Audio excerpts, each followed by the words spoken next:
Hello hi నమస్తే అందరికీ. ఈరోజు వీడియోలో భాగంగా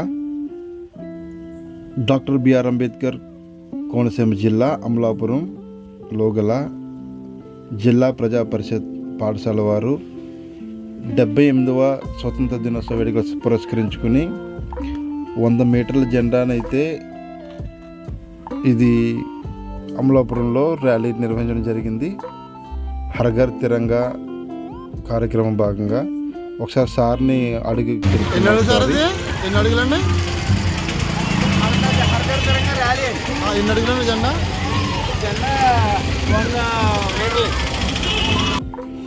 చూసారు కదా ఫ్రెండ్స్, ఇది 100 మీటర్లు ఉంటుందంటండి. ఈరోజు స్కూల్ అయిపోయిన తర్వాత స్కూల్ పిల్లలు ఈ విధంగా ర్యాలీ చేయడం జరిగింది. మన దేశ స్వతంత్రం కోసం త్యాగం చేసి ప్రాణం విడిచిన స్వతంత్ర సమరయోధులందరికీ నా ఘన నివాళులు. అందరికీ 78 సంవత్సరాల స్వతంత్ర దిన శుభాకాంక్షలు. జై హింద్. నచ్చితే వీడియోని లైక్ చేయండి, షేర్ చేయండి, సబ్స్క్రైబ్ చేయండి. Please support my channel. Thank you.